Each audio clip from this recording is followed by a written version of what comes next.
Characters experiencing things in a way that it makes their experiences feel important. And I think that's something that I tried to do with Son of Rambow and also with Spectacular Now.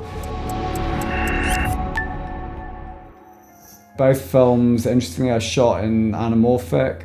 Films that have a sort of connection in the way I think that the light is used, the way the attention to kind of the faces and the simplicity of the blocking. A lot about Son of Rambow was really like connecting with those kids. They'd never really been filmed before, so you had to make them feel comfortable.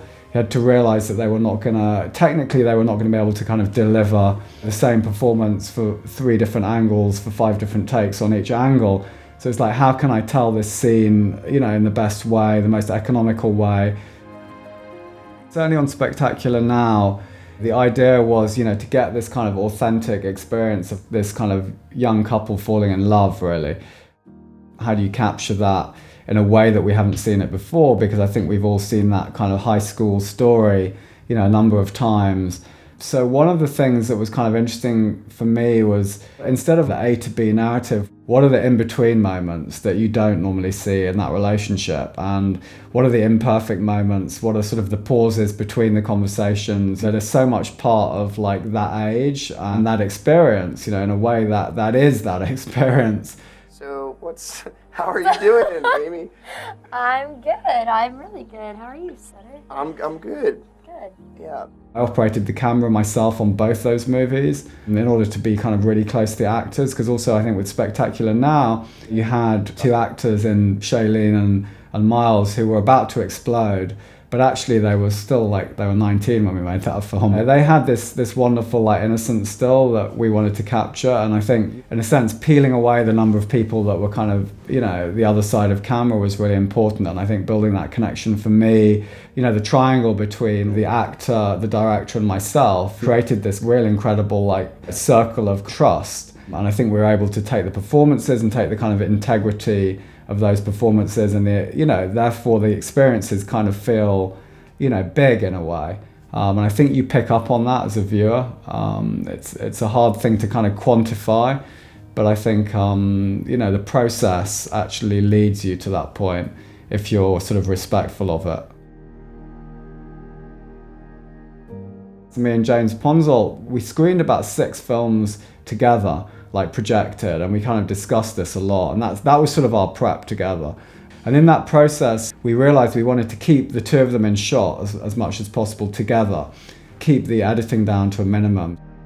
You'd get these sort of long takes, so you'd see the conversation play out and you'd see the response to, what each of them was saying, and you'd actually see the kind of awkward pauses. I'll ask you something. Okay. Okay. Okay.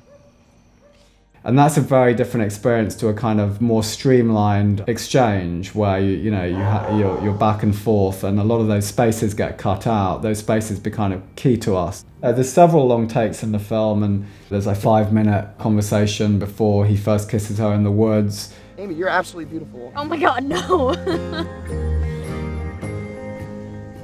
But it wasn't long takes for sort of the purpose of long takes. It was really about getting that quality of time and that quality of conversation that wasn't perfect. And then the anamorphic frame really lended itself to actually the 2-shot, quite simply.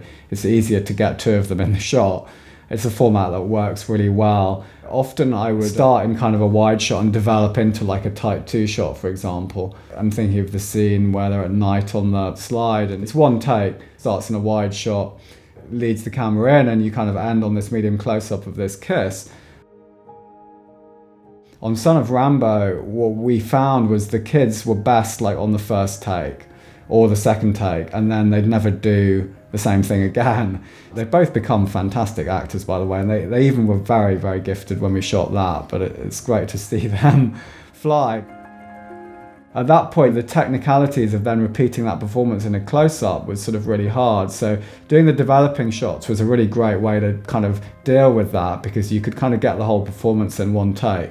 Right. So I guess they're also connected in the sense that I learned lessons on Son of Rambow that I then brought to Spectacular Now. I guess the other thing to say about Son of Rambow visually is really, you know, we were really interested in the kind of early Steven Spielberg films. That was one of the key references for us. Those films are often shot in a kind of slightly epic kind of way, and there's a certain sort of framing and a certain quality to them that we were interested in.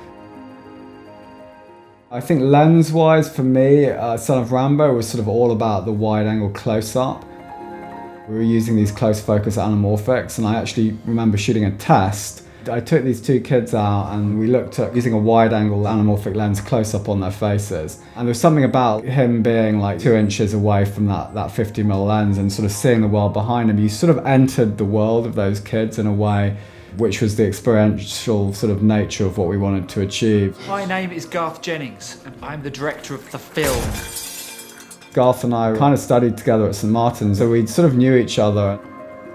Visually, he had very specific ideas for the film, does all his own storyboards, and you know, those storyboards actually really stayed with me. I didn't go back to them that often, but the Garth Jennings kind of like style is so in that film.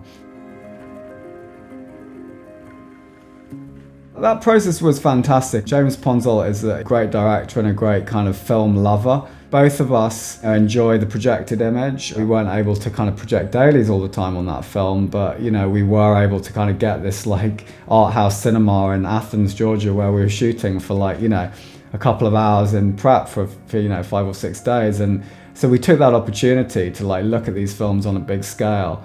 It was invaluable actually, because when you're building a relationship with a director prior to shooting a film, is it builds some common ground, you know, because you can say, hey, you know that shot in The Mood for Love when she walks down the staircase.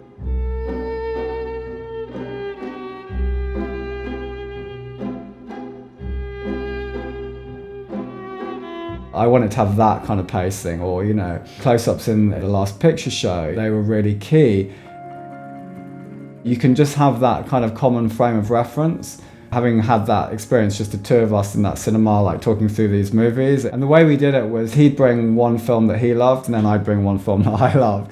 And they were all sort of connected to, you know, the subject matter. Invaluable sort of experience. And I know other directors do this with their cinematographers, and great place to start.